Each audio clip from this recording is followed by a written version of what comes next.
자, 상호 배타적 투자안, 우선순위를 정하는 투자안일 때는 순형가법, 내부수익률법, 수익성 지수법의 분석 결과가 다를 수 있다 그랬죠? 다를 수 있다 그랬어요. 그러면은 만약에 시험에 순형가법, 내부수익률법, 수익성 지수법의 분석 결과는 언제나 동일하다 그러면 돼요? 안 돼요? 안 된다. 언제나 같지 않단 말이야. 그럴 땐 다르다. 그럼 순형가법을 다르라 그랬죠? 그럼 순형가법 왜 다르냐 이 말이에요. 순형가법이 우월해서 그래. 그러니까 순형가법이 왜 우월한지 순형가법의 우월한 이유를 알아야 돼요. 순형가법이 우월한 이유. 이거 우리 알아야 됩니다. 자, 우리 교재 보겠습니다.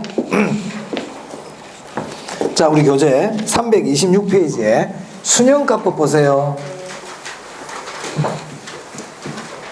자, 거기 니은의 순형가법의 특징 보겠습니다.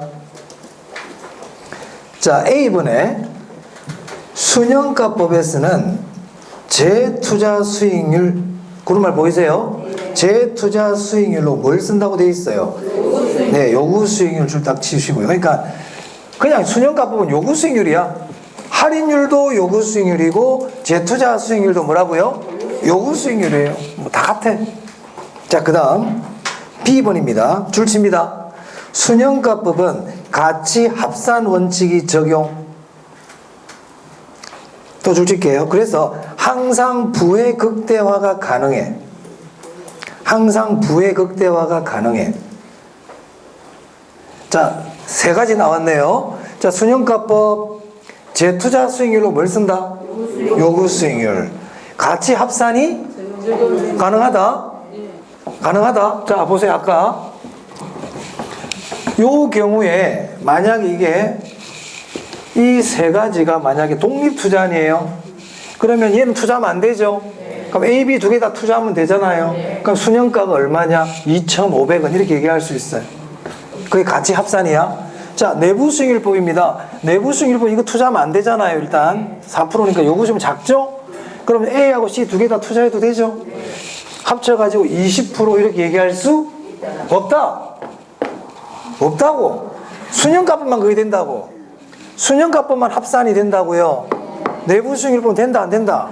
안 된다. 그래서 순형가법이 우월하단 말이야. 그래서 순형가법이 우월해. 그래서 순형가법이 항상 부의 극대화가 돼. 다시 가치 합산은 순형가법만 됩니다. 그래서 항상 부의 극대화가 가능하다. 기억해야 돼요. 그래서 순형가법이 우월해. 연평균 순형가법은 안 보셔도 돼요. 자, 그 다음에요. 327페이지입니다. 내부 수익률법의 특징인데요. 거기 아까 A번은 이제 설명드렸고 B번 보세요. 내부 수익률법은 가치 합산 원칙이 적용된다, 적용되지 않는다. 적용되지 않아. 적용되지 않아. 항상 부의 극대화가 가능한 것도 그럼 사실 이런 거 줄 치라고 하고 있지만 여러분들이 안 볼까봐 줄을 치라고 하고 있지만 줄 칠 필요가 사실 없어요. 여러분들 머릿속에 뭐 어떻게 기억하면 돼요? 순형가법만 가치 합산이 되고 순형가법만 부의 극대화 이렇게 딱 기억해 놓으면 되잖아요. 책에 다 자꾸 줄 많이 치면 뭐합니까? 그죠? 생각 자체를 심플하게 해버려요. 자, 그 다음에 C번인데요. C번도 그거 하나 체크해야 됩니다. C번. 비전통적 사업의 경우. 자, 비전통적이라는 이 말 자체가 어려운데 이 비전통적이라는 거는 오래된 사업이라는 겁니까? 현대 사업이라는 겁니까? 이게? 현대 사업이지. 최근에 현대적인 사업. 비전통적 사업의 경우 줄 딱 치고요. 복수의 내부 수익률, 허수 이렇게 줄 딱 치세요. 자, 복수의 내부 수익률이라는 거는 내부 수익률이 2개 이상 나올 수도 있다는 거예요. 자, 그럼 내부 수익률이 2개가 나온다 생각해 봐봐. 우리 내부 수익률을 보면 내부 수익률과 요구 수익률을 비교하는 거잖아요. 근데 내부 수익률이 2개 나왔어. 그럼 이거 뭐하고 비교를 해야 돼? 예를 들어서 요구 수익률이 6%인데 내부 수익률이 4%짜리도 하나 나오고 10%짜리도 나왔다 해봅시다.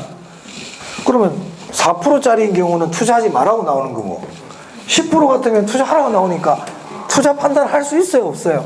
할 수 없지. 그래서 이 C번 같은 경우가 내부 수익률법의 단점인 거야. 그래서 거기 보니까 내부 수익률 적용이 불가능하다. 어떤 경우에 비전통적 사업일 때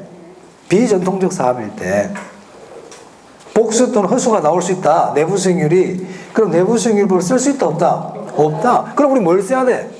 그래, 그러니까 순영가법이 우월하다는 거예요. 지금 제가 순영가법이 우월한 이유 얘기 말씀드리고 있습니다. 그러면서 비전통적 사업이라는 건 이런 걸 얘기하는 거예요. 예전에는 전통적 사업일 때는 건물을 샀어요. 저 투자액이 얼마다? 만약 투자액이 1억이야, 1억. 그리고 나서 이제 매년 돈이 들어와. 1,000만 원, 2,000만 원, 또 1,000만 원, 1,000만 원. 그리고 1억 5천에 처분했어. 그럼 우리 지금까지는 어떻게 했느냐면 이거 전부 다 현재 가치를 구해가지고 이거하고 비교하는 거잖아요. 맞아요? 이게 전통적 사업이에요. 근데 비전통적 최근의 현대 사업은 뭐냐면 돈이 한 번 나가는 게 아니고요. 이제 돈이 또 나가. 리모델링 했단 말이에요. 리모델링. 이런 경우는 돈이 한 번 나갑니까? 두 번 나갑니까? 이런 경우 많잖아요. 그래서 비전통적 사업이라고 할 수도 있고요. 이렇게 얘기할 수 있어요. 현금 흐름이 복잡하다. 현금 흐름이 복잡한 거야. 2번 이상의 지출이 발생한다. 이렇게도 얘기할 수 있는 겁니다. 그게 비전통적 사업입니다. 현금 흐름 자체가 나가는 돈이 한 번만 나가는 게 아니고 계속 나가. 중간중간에.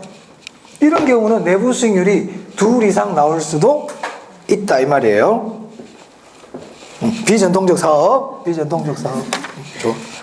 오케이. 됐습니까? 네. 자, 그 다음에요. 328페이지인데. 자, 지금까지 순영값이 우월한 이유 했습니다. 자, 순영값이 우월한 이유 얘기해보자. 첫 번째. 가치 합산이 성립한다. 항상 부의 극대화가 가능하다. 그리고 내부 수익률법은 비전통적 사업일 때는 내부 수익률이 복수 또는 허수가 나올 수도 있다. 자, 그 다음에 아까 제가 재투자 수익률 말씀드렸잖아요. 재투자 수익률이라는 거는 지금 들어온 돈을 그대로 은행에 넣어두는 게 아니고 이 돈을 다시 다른 데 투자할 수도 있죠. 맞아요? 그럼 여기서 수익이 또 날 거 아니에요. 이때 나는 수익률을 재투자 수익률이라 그래요. 순영가법에서는 재투자 수익률로 뭘 가정한다? 그럼 내부 수익률법에서는 재투자 수익률을 뭘로 쓸까요? 내부 수익률 써요. 그러면 재투자 수익률이 같다 달라? 다르다고 저기 가정하잖아요. 재투자 수익률로 요구 수익률을 쓰는 게 더 합리적이에요. 재투자 수익률은 뭐가 더 합리적이다? 요구 수익률 위험이 반영되어 있거든. 어찌됐든 재투자 수익률도 요구 수익률이 더 합리적이라는 얘기는 결국 순영가법이 합리적이야. 더 좋아. 그래서 여러분들 만약에 시험에 순영가법과 내부 수익률법을 비교했는데 뭐 내부 수익률법이 뭐 좋다는 얘기가 나오잖아. 다 틀린 거예요. 모든 면에서 뭐가 우월하다? 순영가법이 우월합니다. 무슨 말인지 알겠죠? 앞에 뭐 이상한 걸 적어놨는데 뒤에 보니까 내부 수익률이 더 우월하다 이런 말 나오잖아. X? 전부 순영가법이 우월해. 더 우월해. 자, 그 다음에 328페이지 보면 니은인데요. 맨 밑에 니은 찾았어요? 그거 별표 하나 해봅시다. 자, 이 니은은요 지금까지 시험에 나온 적 한 번도 없어요. 한 번도 없는데 왠지 보고 싶다. 자, 이게 무슨 말이냐? 왠지 보고 싶어. 자, 이런 경우 볼게요.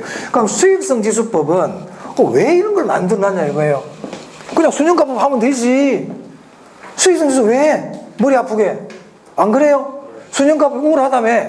그럼 순영가법 하면 되지. 그럼 뭐 하려고 그러다가 자, 그럼 이런 경우가 있단 말이야. 자, 볼게요. 왜 수익성 지수가 필요하냐?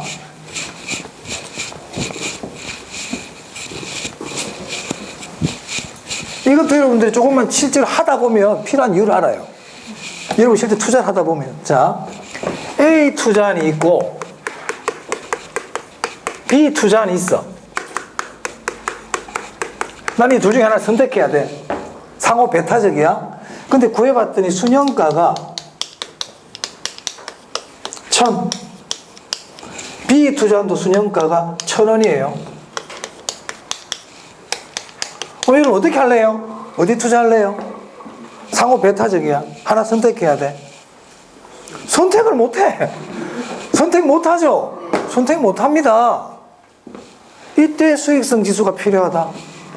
자, 뜯어본 거예요. 이제 뜯어봤더니 A 투자는 유입평가가 3,000원, 유출이 더 쉽게 해보자. 2,000원 해볼게요. 유입이 2,000원, 유출이 1,000원이야. 그래서 순현가가 얼마 나왔다? 1,000원이 나온 거예요. 근데 B 투자는 봤더니 유입이 2만원, 유출이 19,000원이야. 그래서 1,000원이 나온 거예요. 그럼 여러분 어디 투자할래요? 그래요. 이게 수익성 지수잖아요. 수익성 지수는 지금 유출분의 유입이니까 수익성 지수가 얼마 나와? 2 나오겠죠. 2. 유출분의 유입 아닙니까? 유입이 유출보다 2배 크다는 뜻이잖아요. 얘는요, 뭐 1점 얼마 이렇게 나올 거야. 일단 1보다는 크게 나오겠죠. 왜? 수년가 0보다 크니까. 맞아요? 그래서 수익성 지수는 투자 금액 대비 유입 금액이 어느 정도 큰지를 나타내 준단 말입니다.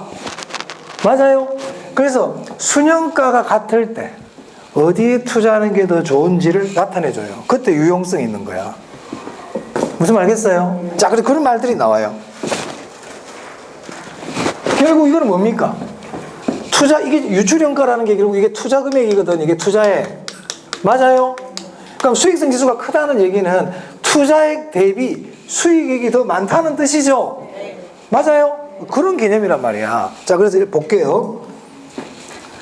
미연에 다른 조건과 순현가가 동일한 두 개의 투자안이 있을 때 순현가가 똑같단 말이에요. 그럼 우리 뭘 선택해야 돼? 수익성 지수가 큰 걸 선택해야 돼. 즉 수익성 지수가 크다는 얘기는 순현가는 같은데 수익성 지수가 크다는 거는 투자 금액이 크다는 겁니까? 투자 금액이 작다는 겁니까? 그렇지. 투자 금액은 작지만 수익이 더 많이 나온다 이런 뜻 아닙니까? 맞아요. 그래서 줄을 쳐야 돼. 그 무슨 말인지는 알았고 이제 수익성 지수법 줄 칠게요. 사업 규모가 다른 사업을 비교할 때 유용해요. 어떤 사업 투자는 5천만 원 투자했어. 어떤 사업은 1억을 투자했어요. 사업 규모가 다르죠. 이때는 수익성 지수가 크다는 뜻은 내가 투자한 금액 대비해 가지고 더 많은 수익, 몇 배라는 개념이니까 더 많은 수익을 누가 더 많이 낼 수 있느냐 이런 개념이잖아요. 순현가법은 그냥 남느냐 안 남느냐 이런 개념이고 내가 이게 투자했을 때 돈이 벌린다 손해다 이걸 판단할 때 순현가법, 투자 규모가 다를 때는 수익성 지수법이 유용하다 이 말이에요. 무슨 말 됐어요? 그럼 수익성 지수 1.5야 이 말은 투자 금액 대비 수입이 1.5배구나. 수익 지수가 3이라는 얘기는 투자 금액 대비 내 수입이 3배 크다는 뜻이구나 이런 의미란 말이에요. 무슨 말 알겠습니까? 그래서 이런 지문들은 사실 시험에 나온 적은 없지만 봐두시라고. 사업 규모가 다른 사업을 비교할 때 수익성 지수가 유용하다 이런 지문 나오면 O겠죠? O입니다. O. 시험에 나오더라도 X로는 안 낼 거야 아마. 그런 말이 나오더라도 이 뜻이구나 하고 아시라고요. 아시겠죠? 됐습니다. 자, 그 다음 326페이지 한번 볼게요. 326페이지 보시면 여기 박스가 있어요. 박스. 그 3번에 박스에 3번 상호 배타적 투자일 때 아까 제가 말씀드렸죠. 순현가가 0보다 큰 투자안 중에서 순현가가 가장 큰 투자안을 선택한다. 아까 했던 말 기억납니까? 자, 그 다음에 내부 수익률법 보세요. 내부 수익률법에서 상호 배타적 투자를 어떻게 한다? 내부 수익률이 요구 수익률보다 큰 투자안 중에서 내부 수익률이 가장 큰 투자안을 선택한다. 맞아요? 자, 넘겨봅니다. 수익성 지수법 3번에 상호 배타적 투자일 때 수익성 지수가 1보다 큰 투자안 중에서 수익성 지수가 가장 큰 투자안을 선택한다. 이런 식으로 낼 수 있다고요. 됐어요? 내부 수익률법은 뭐하고 뭐를 비교한다고요? 내부 수익률과 요구 수익률을 비교하는 겁니다. 순현가법은 어떨 때 투자합니까? 순현가가 0보다 클 때 투자합니다. 수익성 지수법은 어떨 때 투자합니까? 그렇지, 그렇지. 아주 기본이에요. 아주 기본. 아주 기본. 자, 됐습니다. 그래서 할인기법 했어요. 할인기법. 할인기법 했는데 혹시나 또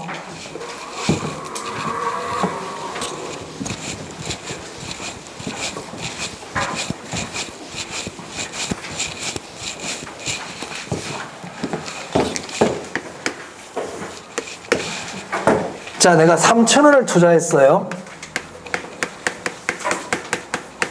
투자 금액이 3,000원이야. 근데 앞으로 매년 1,000원씩 이렇게 1,000원씩 돈이 들어올 거래요.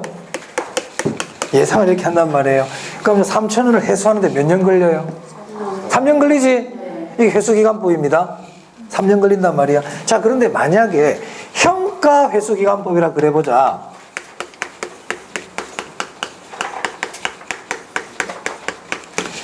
조금 전에 단순 회수기간은 몇 년 걸린다고요?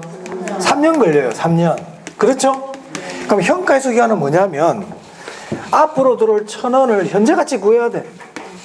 그럼 현재가치 구하면 1,000원보다 크지까 1,000원보다 작아질까? 1,000원보다 작겠죠? 현재가치 구하면 작아지거든. 그럼 이것도 2년 뒤에 1,000원도 현재 가치 구하면 1,000원보다 클까 작을까? 작고 3년 뒤에 1,000원도 현재 가치 구하면 1,000원보다 클까 작을까? 작겠죠? 그러면 이 3,000원을 회수하는데 3년이면 돼요? 3년보다 더 걸려요? 더 걸리지? 그러면 단순 회수기간보다 평가 회수기간이 더 길어 짧아? 그렇지, 더 길다. 요거 알아두세요. 왜 현재 가치라면 더 작아지니까 3,000원을 회수하려면 시간이 더 걸리죠? 그 평가 회수 기간이 단순 회수 기간보다 길다. 동일한 투자일 때. 어떤 게 더 길다고? 평가 회수 기간이 더 길어. 평가 회수 기간이 더 길어요. 평가 회수 기간이 더 길어요. 물어볼 수 있어요. 현재 가치를 구하면 작아집니다. 금액 자체가. 자, 우리 333페이지 보세요. 거기 보시면 자본 회수 기간법이라 그래가지고 단순 회수 기간법이 있고 평가 회수 기간법이 있습니까? 뭐 적어놨지? 평가 회수 기간법은 시간까지 고려한 거예요. 우리 교재는 그런 말이 없기 때문에 제가 말한 걸 적습니다. 밑에다가 당구장 마크 해가지고 뭐라고 적느냐? 평가 회수 기간이 단순 회수 기간보다 더 길다.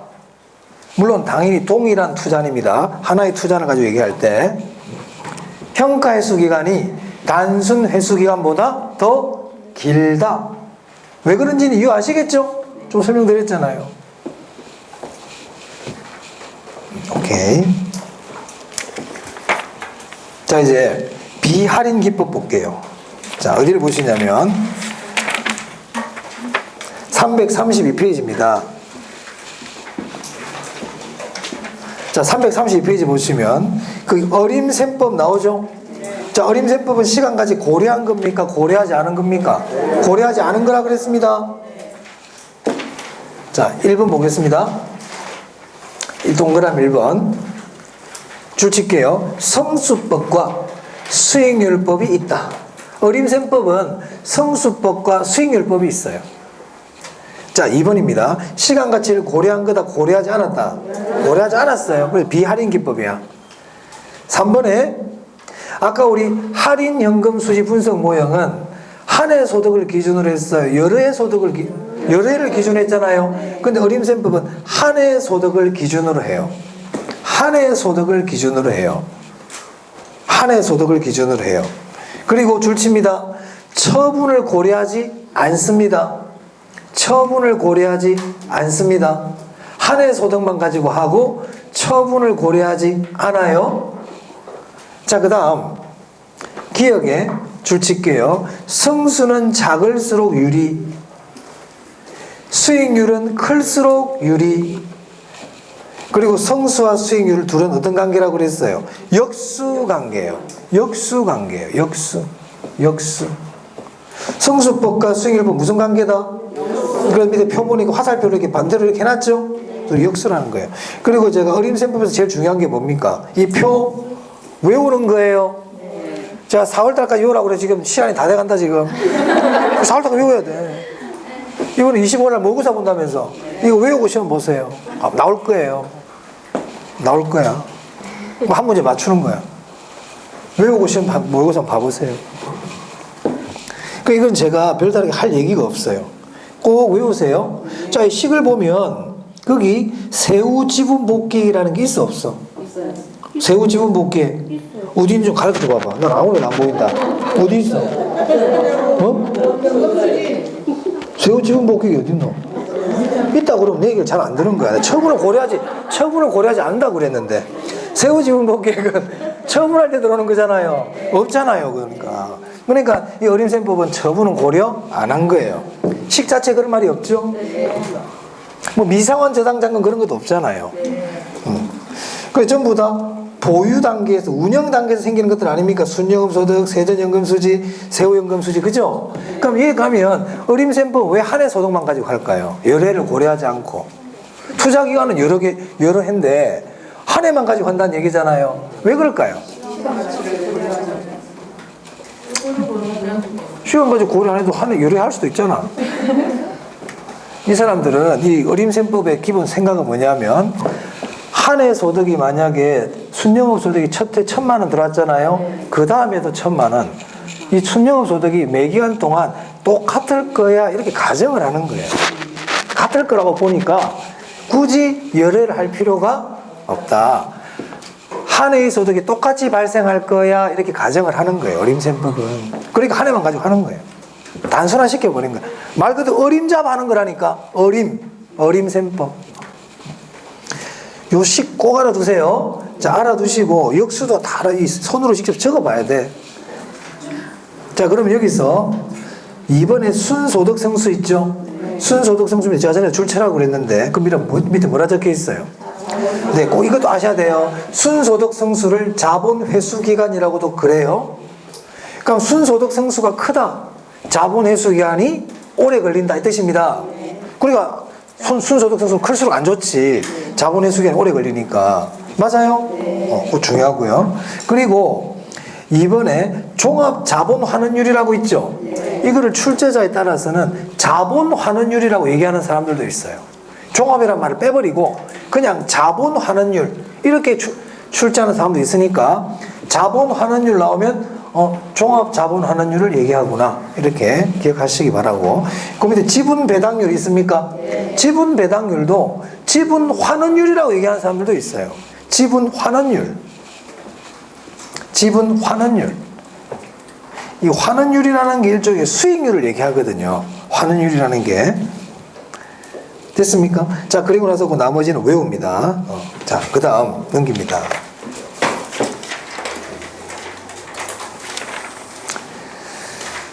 그 다음 비율분석법이에요. 비율분석. 제가 전에 그 성수법과 수익률법 외우는 방법은 제가 설명드린 적이 있어요. 성수법은 분모에 뭐가 들어간다고 그랬어요?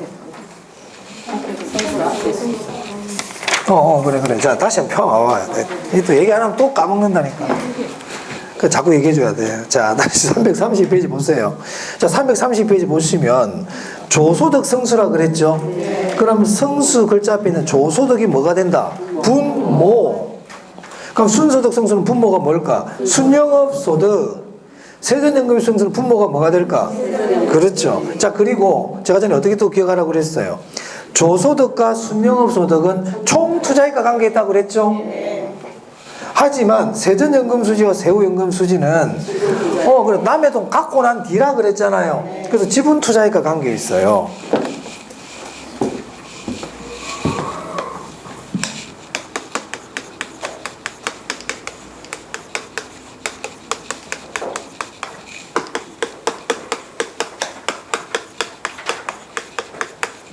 자, 세전연금수지는 남의 돈 다 갖고 나서 계산된 거거든요.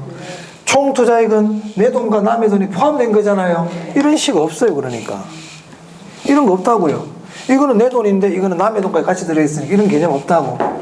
무슨 말 알겠습니까? 그래서 세전연금수지 보면 DV는 항상 뭐다? 지분투자액이 돼야 돼요. 지분투자액.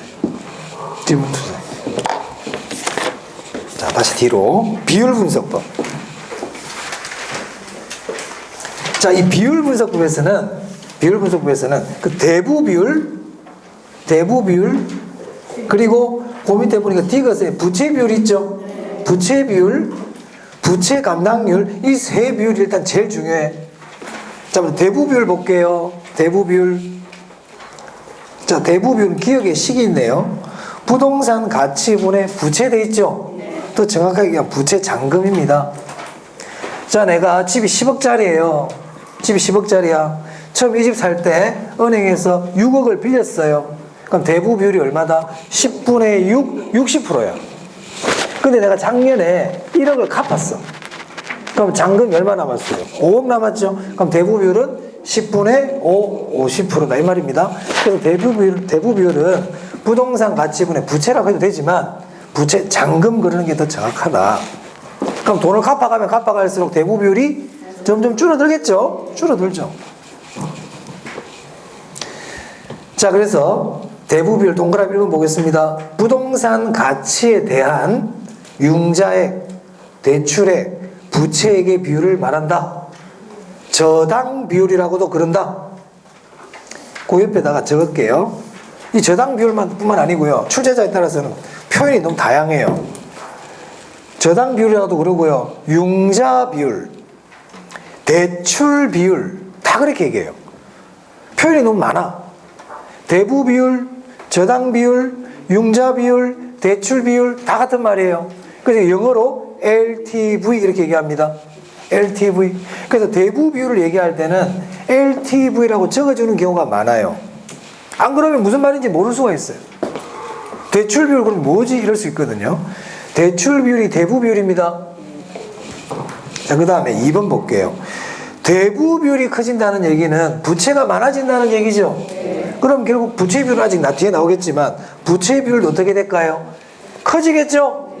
그럼 부채 비율이 커진다, 대부 비율이 커진다는 얘기는 결국 부채가 많아진다는 뜻이에요. 부채가 많아지면 지렛대 효과가 커져요. 그래서 그 뒤에 줄칩니다. 대부 비율이 높을수록 지렛대 효과가 커진다. 지분 수익률도 커집니다. 이거는 돈 좀 뺀다. 이건 정의 지렛대 효과만 그런 거야. 부의 지렛대 효과가 나타날 때는 지분 수익률이 작아지죠. 그래서 여러분들 그냥 대부 비율이 커질수록 지렛대 효과가 커진다. 그게 정일 수도 있고 부일 수도 있어요. 부의 지렛대 효과가 커진다는 얘기는 자기 자본 수익률이 급격하게 팍팍팍 이렇게 떨어지는 거예요. 그것도 지렛대 효과가 큰 거야. 그것도 지렛대 효과가 크게 일어나는 거예요. 안 좋은 쪽으로 크게 일어나는 거지. 그래서 대부 비율이 높을수록 지렛대 효과가 커집니다. 하지만 또 줄칩니다. 금융 위험도 어떻게 된다? 커진다. 3번 줄칠게요. 대부 비율은 원칙적으로 100%를 초과할 수 없어요. 하지만 줄칠게요. 대부 비율은 줄딱 치고 부동산 가치가 하락하는 시기에는 줄치고요. 대부 비율이 100%를 초과할 수도 있다 이 말이에요. 부동산 가치분의 부채인데 부동산 가치가 줄어버리잖아. 그럼 대부 비율이 100% 넘을 수도 있다. 내가 처음에 10억짜리 집을 6억 대출을 받았어. 처음에 대출해 줄 때는 대부 비율이 100% 초과할 수가 없겠죠. 어디 은행이 10억 집이 10억짜리인데 12억을 대출해 주겠어요. 그럼 10억짜리 집을 내가 6억에 빌렸어요. 그럼 대부 비율이 60%죠. 근데 집값이 이제 4억으로 폭락해 버린 거야. 그럼 이제 4분의 6이 되니까 그때는 100%가 초과할 수도 있다 이 말입니다. 그럼 대부 비율은 100%를 초과하는 경우가 없다. 그럼 X예요. 100% 초과할 수 있어요. 있어요? 있어요. 자, 그 다음에 그 밑에 부채 비율 보입니까? 네.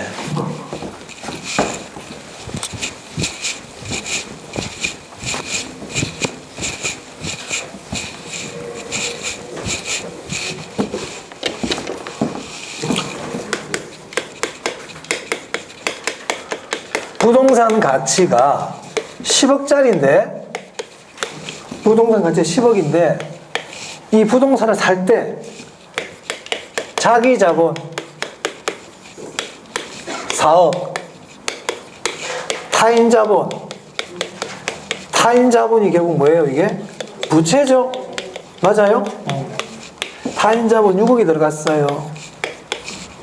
첫 번째 대부 비율 얼마입니까?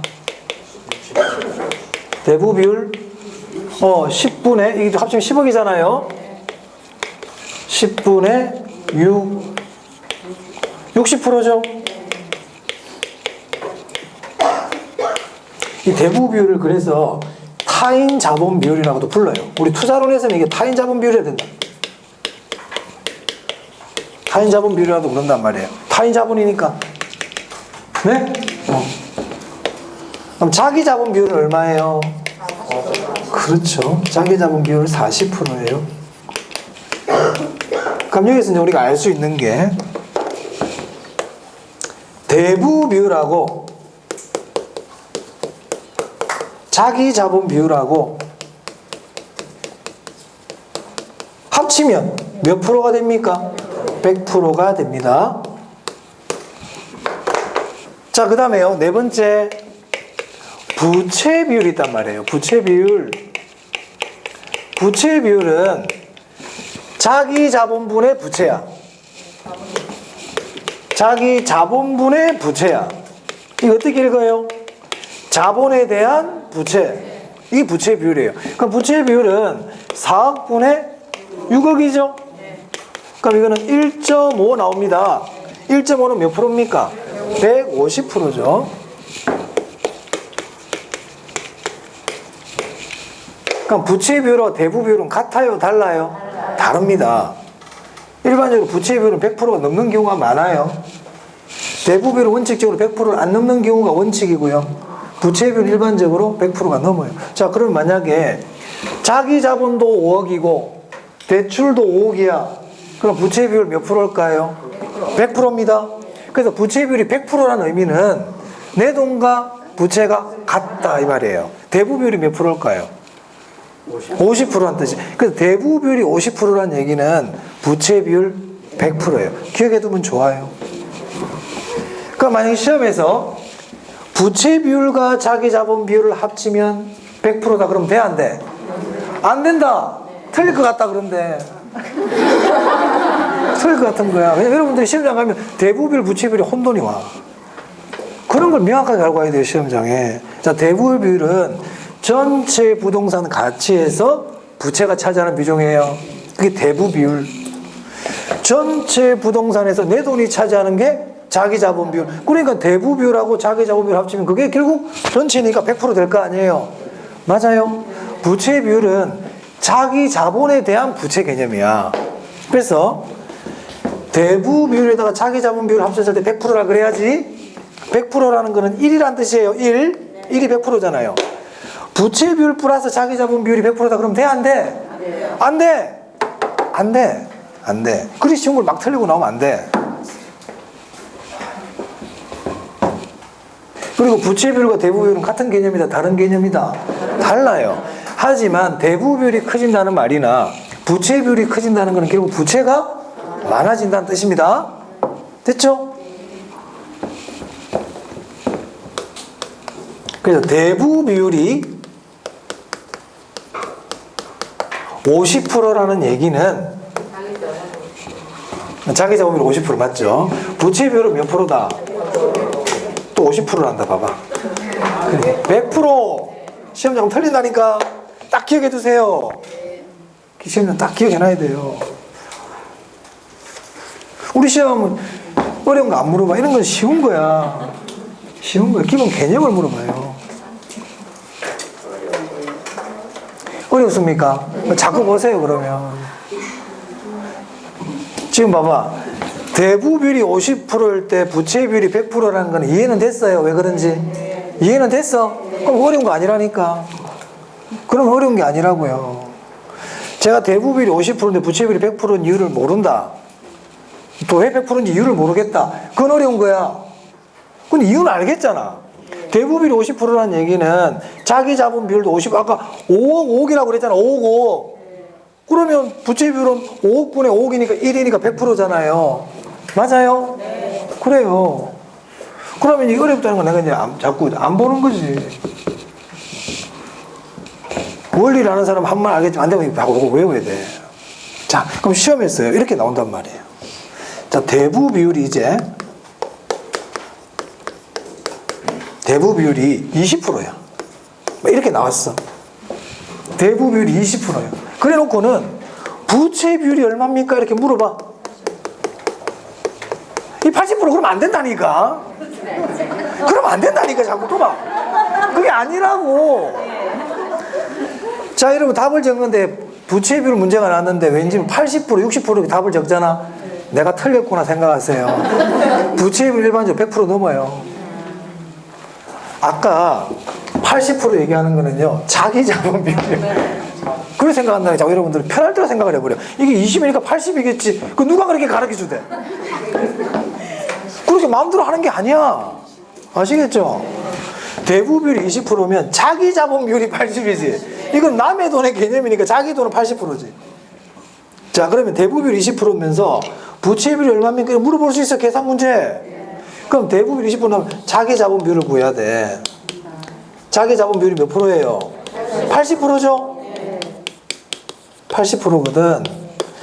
자, 우리가 부채 비율의 공식 중에 자본분의 부채도 있지만 자기 자본 비율분의 대부 비율이라는 것도 있단 말이에요.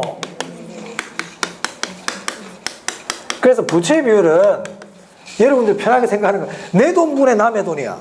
내 돈분의 남의 돈. 내 돈분의 남의 돈. 아시겠어요? 분모가 내 돈, 분자가 남의 돈.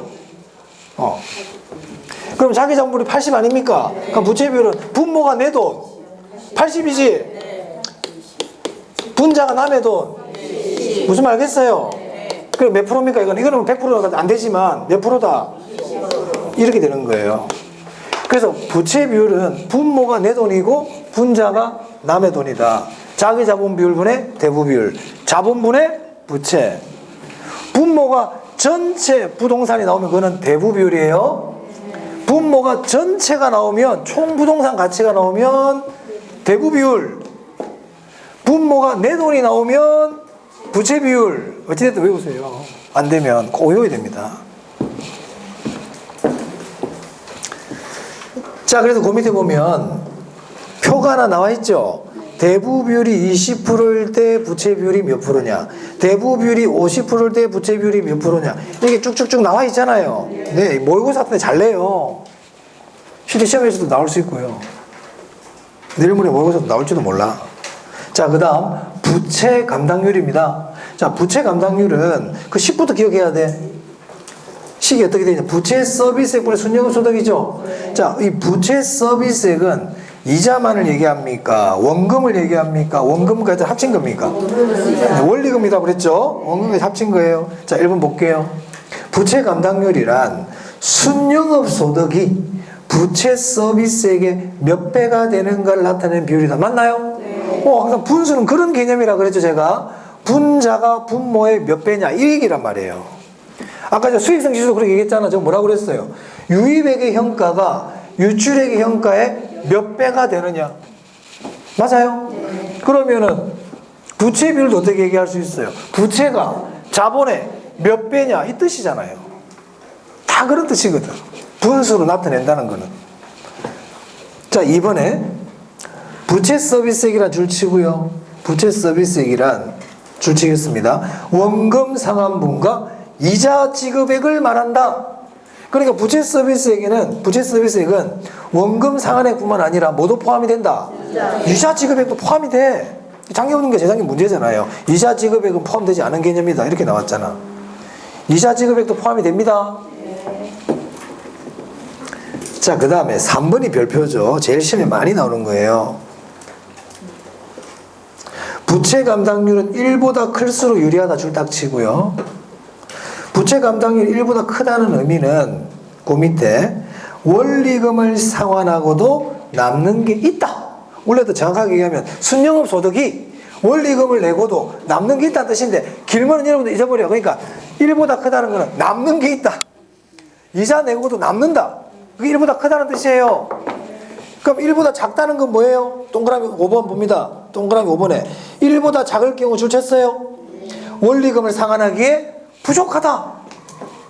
그럼 부채 감당률은 1을 기준으로 하는 겁니까? 0을 기준으로 하는 겁니까? 1. 0 그러면 안 돼? 수익성 지수도 기준이 뭐였어? 1. 그래서 우리가 분수인데, 분수로 나타내는데 할 거냐 말 거냐를 판단할 때는 기준이 항상 1이야. 자, 부채 감당률도 뭐보다 클 때? 1보다 클 때 충분하다. 1보다 작을 때는 부족하다. 수익성 지수도 1보다 클 때 투자해라. 1보다 작으면 투자하지 마라. 자, 부채 감당률이 지금까지는 전부 다 시험에서 1보다 크면 원리금을 갖기에 충분하다. 1보다 작으면 부족하다. 이렇게는 시험 너무 많이 나왔어요. 이제 0으로 바꿔도 이제 실수하면 안 됩니다. 네. 여러분, 시험장 가면 이제 수험생들은 크다 작다만 신경 쓰고 가거든. 크니까 충분하네. 작으면 부족하네. 이것만 외우고 시험장 간단 말이야. 근데 출제자가 갑자기 1이 아니고 0으로 확 바꿔놔 버렸네. 근데 여러분들, 크네? 그럼 안 된다고요. 지금까지 그렇게 낸 적은 없지만, 이제 1도 0으로 바뀔 수도 있으니까 조심해서 보라고요. 아시겠죠? 부채 감당률 1을 기준으로 합니다. 1을. 지금 우리 투자 분석 기법 하고 있거든요. 그럼 이 부채 감당률이라는 거는 돈 빌려줄 때 쓰는 거예요. 그럼 은행들이 돈을 빌려줄 때 이 사람이 부채 감당률이 1보다 작잖아? 안 빌려줘. 부채 감당률이 최소한 1보다 커야 돼요. 은행들 우리가 저당 투자자라 그러거든. 여기 나와 있는 대부 비율, 부채 비율 이런 것들은 은행들이 돈을 빌려줄 때 쓰는 것들이에요. 맞아요? 저당 투자자들. 그럼 대부 비율이 높을수록 유리한 투자 아닙니까? 낮은 게 좋습니까? 대부 비율 낮추려고 그러겠죠? 부채 감당률은 1보다 클수록 유리한 거예요. 저당 투자자 입장에서는. 그러니까 은행들은 부채 감당률이 기본적으로 1보다 커야 됩니다. 1보다 커야 돼요. 보통 1.4 정도 적용해요. 보통. 자, 채무 불이행률, 총자산 회전율, 영업 경비 비율 나와 있죠. 요것들은 나중에 시험 임박하면 한번 보세요. 한번 그냥 외우셔도 되고 안 외우셔도 관계는 없어요. 시험에 나올 수는 있어요. 나올 수는 있는데 답은 아니야. 그냥 나와. 그냥. 그걸 나중에 봐. 지금 안 봅니다. 외우고 싶으신 분들은 지금 외우셔도 되는데 굳이 외우지 마세요. 지금 안 봐도 돼요. 영업 경비 비율 계산 문제가 한번 나온 적은 있어요. 자, 그런데 채무 불이행률이든 영업 경비 비율이든 분모가 유효조소득, 조소득이죠. 세전연금 수준이 세후연금 수준은 아닙니다. 유효조소득이나 조소득을 기준으로 하지 세전연금 수준을 가지고 하지는 않아요. 그 이유가 있지만 이유가 잘 머리 복잡하니까 분모는 유효조소득 아니면 조소득이구나. 그럼 영업경비 비율이니까 분자는 당연히 영업경비겠지. 안 그래요? 영업경비 비율인데 분자 이상공 안 되잖아. 그러니까 조소득에 비해서 영업경비가 어느 정도 되느냐를 나타내는 게 영업경비 비율이에요. 됐어요? 오케이. 이 영업경비 비율은 조소득 대신에 분모를 유효조소득 써도 돼. 쓸 수도 있어. 분모는. 그러니까 이런 걸 시험에 내기 어렵다는 거야. 유효조소득도 될 수 있고 조소득도 될 수 있는 거를 잘 내기는 힘들지만 그래도 계산 문제 예전에 나온 적이 있거든요. 이거 나중에 한번 봅시다. 지금은 굳이 안 봐도 됩니다. 자, 그 다음 337페이지에 비율 분석법의 한계 보이세요? 3번만 체크할게요. 같은 투자 대안이라도 사용하는 지표에 따라 투자 결정이 달리 나타날 수 있다. 그거 하나 줄쳐놓으세요. 시험에 나온 적 있죠? 지문으로 나온 적은 있어요. 하지만 답은 아니야. 항상 제가 얘기하지만 우리가 여러분이 공부할 때 기출문제 중요하다 그랬잖아요. 기출문제 나온 지문들을 다 알면 정말 좋지. 그걸 다 알면 진짜 좋아. 근데 다 알 수 없어요. 어떻게 다 알아 여러분들이. 다 자꾸 잊어먹는데. 그래서 지문으로 나오는 건 알면 좋지만 그 중에서도 지문으로 자주 나오는 게 있어. 자주 나오는 거. 그리고 답으로 나오는 게 있어. 이것들부터 빨리 기억해놔야 돼. 그런 것들은 그냥 무조건 OX 딱 판단해놔야 돼요. 그러고 나서 내가 그걸 다 알았잖아 이제. 그 다음에는 나오던 지문들도 같이 봐두면 됩니다. 기출문제 공부하는 방법입니다. 기출문제 지문으로 자주 나온 거하고 답으로 나온 거는 기억한다. 그건 어떻게 쓰든 기억해야 돼. 수단과 방법을 가리지 말고. 수단과 방법을 가리지 마. 아시겠죠? 그걸 다 알고 나서 이제 내가 충분히 다 알았잖아. 그 다음에는 이제 지문으로 나왔던 건 나머지 것들도 봐두세요. 왜냐하면 걔들이 말을 바꿔서 낼 수도 있거든요. 우선순위를 정해서 보라는 뜻입니다. 이게 무슨 말이냐? 자, 이 비율 분석본 보니까 대부 비율도 있고 부채 감당률도 있고 뭐 부채 비율도 있고 총자산 회전율도 있고 많잖아요. 그러면 은행에서 누가 돈을 빌리러 왔어요? 했더니 대부 비율을 썼더니 대출해줘도 될 것 같아. 대부 비율 기준으로는 대출해줘도 돼. 근데 부채 감당률을 써봤더니 1.2밖에 안 나온단 말이야. 예를 들어서 야, 부채 감당률 기준으로는 대출이 안 되겠다. 그래서 보통 두 개를 같이 씁니다. 자, 그래서 대부 비율로는 투자해줘, 빌려줘 이렇게 나올 수도 있지만 부채 감당률을 썼더니 안 되겠다 이렇게 나올 수도 있다는 거예요. 그 왜 그럴까요? 기준이 다르잖아요. 보세요. 대부 비율은 부동산 가치분의 부채고 부채 감당률은 부채 서비스분의 순영업 소득이고 기준이 다 다르지 않습니까? 아까 우리 순영가법이라든지 내부수익률법, 수익성지수법은 기준이 어땠어요? 유의평가와 유출평가 두 개를 딱 비교하는 거니까 분석 기준이 같으니까 결과도 같잖아요. 그런데 이 비율분석법은 기준이 다 달라. 기준이 다 달라. 대부 비율은 부동산 가치에 비해서 부채가 어느 정도인지를 보는 거고 부채 감당률은 부채 서비스에 비해서 순영소득이 어느 정도인지를 보는 거고 영업경비 비율은 조소득에 비해서 영업경비가 어떤 개념이 그래 다 다르단 말이야. 기준 자체가. 그러니까 어떤 거를 쓰느냐에 따라서 결과가 다르게 나타날 수 있죠. 뭐 당연한 얘기지. 이런 걸 답을 하지 않지. 당연한 얘기인데 이런 걸 누가 답을 하겠어요. 낼 수는 있지만. 자, 됐고요. 그 다음 그럼 지금 비할인기법 중에 어림셈법 비율분석법까지 했습니다. 자, 그 다음에 이제 남은 게 회수기간법이거든요. 우리 회수기간법은 333페이지에 나와요. 아까 잠시 봤는데. 회수기간법은 크게 두 가지 있다고 그랬습니다. 단순 회수기간법이 있고 평가 회수기간법이 있다. 평가 회수기간법은 시간 가치를 고려한 방법이에요. 그리고 평가 회수기간이 더 길다. 넘깁니다. 자, 회수기간법의 의사결정 기준이 나오네요. 자, 봅시다. 이게 무슨 말이냐. 자, 현가는 이제 빼버리고, 현가는 우리가 지금 비할인 기법 하고 있으니까. 자, 이 투자안의 회수기간이 몇 년이에요? 아까 몇 년 나왔죠, 이거? 회수기간이 몇 년입니까? 3년이죠. 회수기간이 3년이에요. 근데 이 기업의 목표 회수기간이 있어요.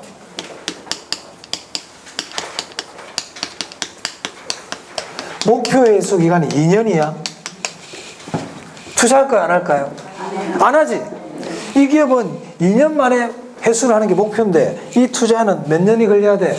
3년. 그래서 투자를 하려면 회수기간이 목표 회수기간보다 짧아야 되겠죠? 맞습니까? 그래서 그거 나옵니다. 자, 독립적 투자일 때는 투자안의 회수기간이 기업의 목표 회수기간보다 작아야 돼. 작아야 돼. 이게 기본 요건이야. 자, 상호 배타적 투자안입니다. 투자안이 여러 개 있어요.